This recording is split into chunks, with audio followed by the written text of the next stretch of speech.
Recently, New Orleans replaced some of its 911 operators with AI, which sounds like such an unbelievably terrible idea that I immediately assumed the internet just had to be exaggerating, because we've all dealt with an AI customer service bot that just couldn't understand a completely normal request. Except now, imagine you're not trying to cancel your internet, you're bleeding out, or I don't know, hiding from someone with a gun, or calling because your significant other is beating the literal crap out of you, and you get away to make a phone call for help, and then they walk into the room before you can finish explaining what's happening. Nightmare fuel, nightmare scenario, don't want it. Now, I had one very important question when I saw all of these headlines going around, and that was, did New Orleans seriously put an AI chatbot between people calling 911 and the humans who can help them? And the answer was, well, kind of. And somehow after figuring out what they're actually doing, I ended up with even more questions. So let's investigate. And so first things first, I wanted to know whether this actually happened, because this story has been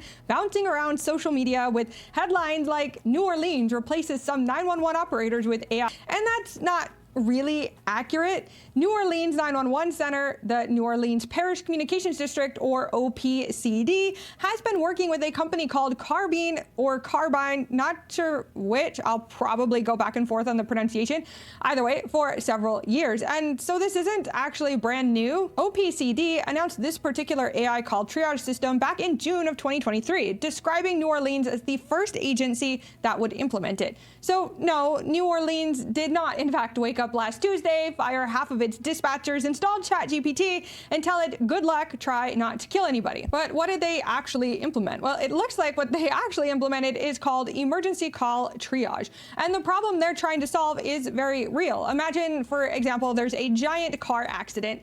20 people see it, and 20 people do the responsible thing and call 911, but there aren't 20 separate emergencies. So they're all reporting the same wreck. Meanwhile, somebody 3 miles away could be having a heart attack, call 911, and get stuck waiting because every call taker is currently hearing there's a giant wreck on I-10. Yes, we know. Okay, just wanted to make sure. We know. Big wreck. Yeah, we know. Thank you. Get it? Like, OPCD says that it processes more than 1 million calls per year, and like emergency communication centers around the country, it has dealt with staffing constraints. So Carbyne built a system that detects spikes in calls surrounding the same incident and begins triaging them automatically. According to OPCD, the system can tell callers that authorities are already aware of the incident while allowing human call takers to concentrate on people who, I guess, actually need assistance. Carbyne now says that during one 90-day period, the system triaged more than 3,500 events and reduced redundant calls among those triaged by more than 30%. And when I first read all of that, I thought, okay, at least that's considerably less insane than the headline. And honestly, I can see the appeal, except then I had another question that absolutely needed an answer. How does a computer know that because you're calling about an incident they already know about, you don't know something they don't? Because those are two completely different things. Like, let's make this scenario more serious. There is an active shooter on a college campus. Police clearly already know about it and are rushing to get there to eliminate the threat. Hundreds of people are going to be calling 911. Obviously, you don't need a human dispatcher to individually hear 150 people say there's a shooter on campus. But then caller 151 says he just left the Union Station. He's in the library now, second floor, red sweatshirt. He has a rifle, something like that. That is functionally the same incident. It is absolutely not redundant information, and now the distinction becomes really important because a 911 center isn't merely trying to determine whether an incident exists.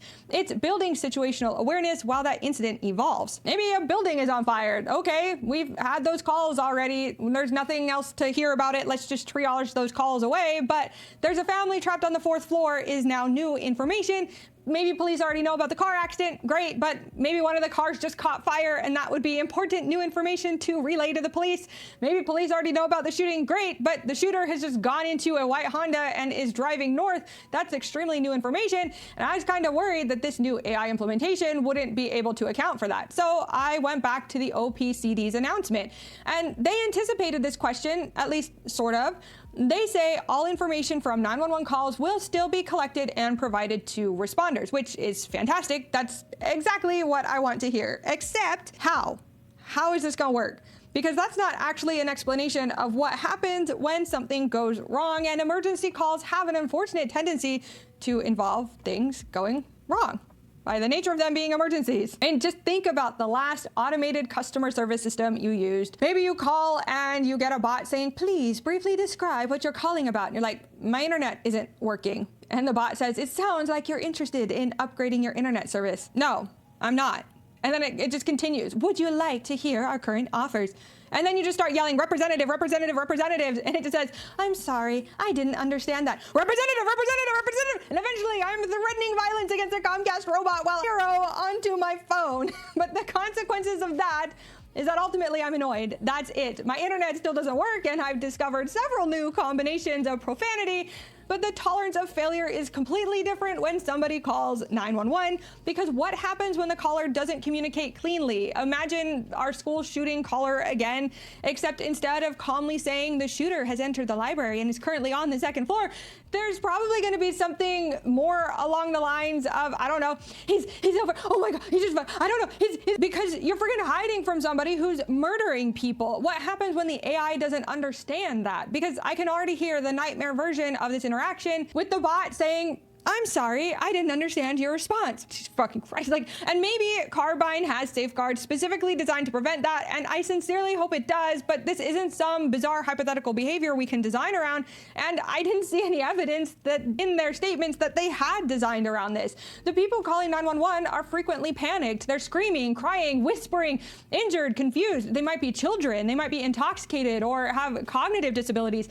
Heck, English might not even be their first language. There may be sirens, gunshots, traffic screaming, or 10 other people talking in the background, and sometimes they literally just can't even finish the call. And then what happens when the caller disconnects? This one really bothered me, because imagine someone calls during a domestic violence. They've managed to get into the bathroom, they call 911, and they're trying to explain what's happening, and then they hear footsteps, the door opens, and then click. And that's what what does the automated system even do with that?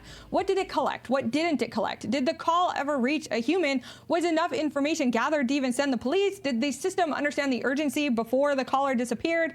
And here's where New Orleans' new own experience I think gets really interesting, because OPCD has previously praised Carbyne technology for helping human call takers deal with almost this exact problem. Where OPCD rolled out Carbyne's real-time transcription system, officials described calls where someone had only about 10 seconds to speak before they had to disconnect, and the transcription did help the human call taker catch what was said during that tiny window, even through screaming, whispering, or excessive background noise.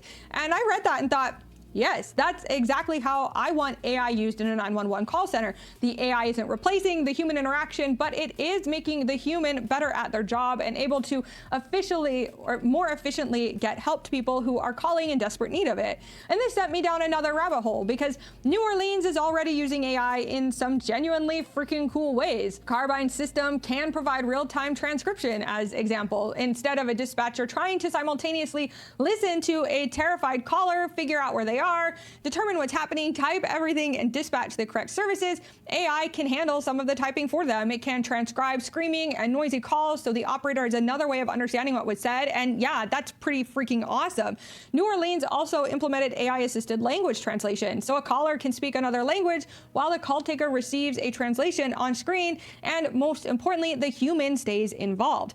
OPCD says its operators can still bring a certified interpreter for additional questions and emergency instructions as well. And Carbyne made a point when promoting this technology that I do think is pretty important.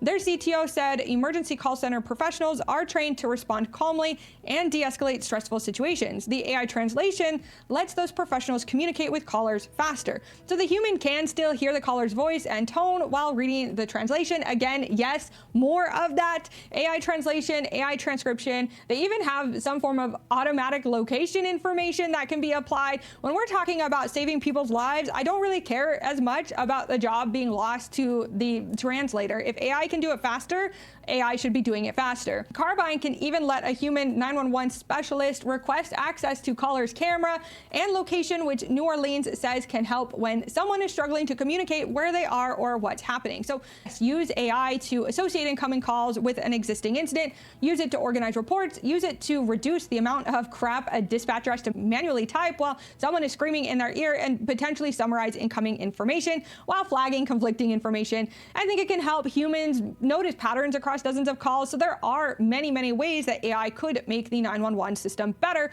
which is why I'm not sitting here yelling, get AI out of 911. It's actually quite the opposite. This is really nuanced, I guess. And maybe this gets people hating me on all sides. I don't know. But you can put AI all over the freaking 911 center if it makes the trained humans faster and better at helping people, as long as the humans stay directly involved. But I think that is the really important line between AI helping a human decide what to do and AI deciding whether or not you get a human. So there's another thing that we risk overlooking when we describe 911 operators as if they're basically data entry clerks. And they don't just collect information. Sometimes they're actively keeping someone alive. OPCD itself, one of its emergency communication specialists, after she received a call about an unconscious elderly woman, she calmly walked the caller through CPR and the woman began breathing again.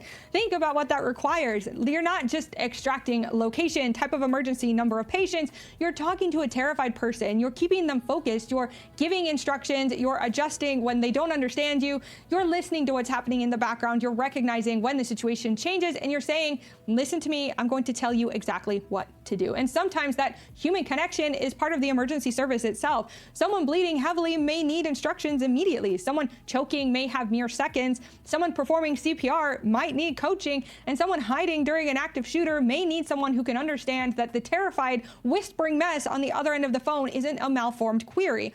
And it's a freaking terrified human being. And here is the uncomfortable part. We already know automated systems fail spectacularly at communication. Speak recognition misunderstands people. Language models misunderstand context. Customer service bots constantly miscategorize requests. Automated phone trees get trapped because the user didn't say the expected thing. And that's normally, annoyingly, at least somewhat acceptable because the consequences are small. Yes, we're annoying. Yes, I think we need to stop doing that.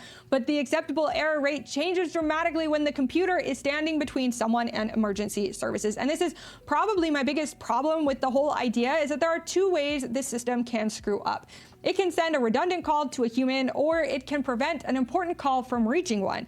Those failures are in no way equivalent. Let's say the AI isn't sure whether or not my call contains important new information. If it sends me to a dispatcher unnecessarily, that costs some time. And that's exactly the inefficiency the system is trying to eliminate. Not ideal, but at least in that scenario, everybody lives. But now flip it. The system thinks my call is redundant, except I'm the person saying the shooter just entered the library, or there's a child trapped inside the burning house, or someone is being stabbed, or I can't stop the bleeding. The cost of getting that wrong can be catastrophic. So when I see a statistic like we reduced redundant calls by 30%, my next question isn't, wow, how efficient? It's actually, how many non-redundant calls did you classify as redundant? Because that's the number I care much more about. What's the false negative rate, or the triggers, that immediate human escalation, or what happens when confidence is low, or when the caller doesn't respond as expected? What happens when they disconnect? What happens when the system can't understand them?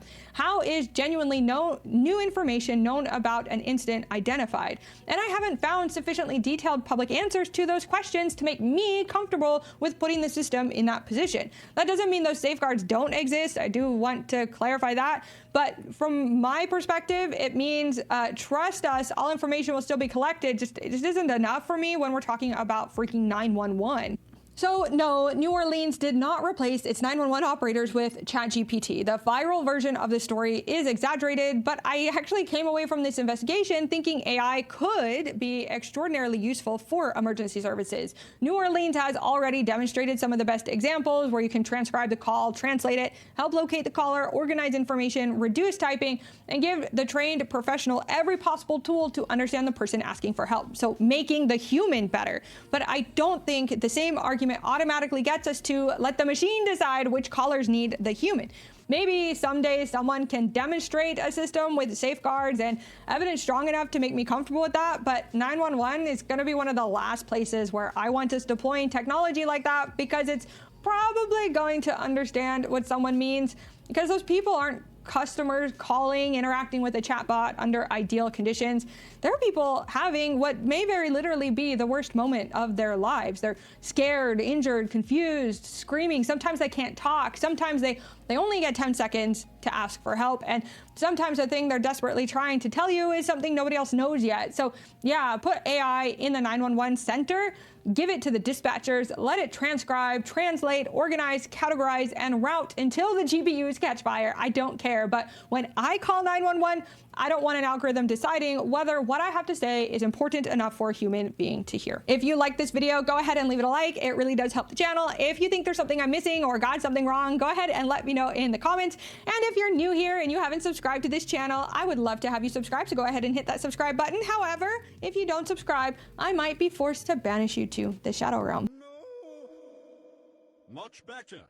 Where you will never talk to a human again for assistance. Anyway, that's all I've got for you today. Thank you so much for watching this video. I hope you have a fantastic rest of your day, and peace out. Bye.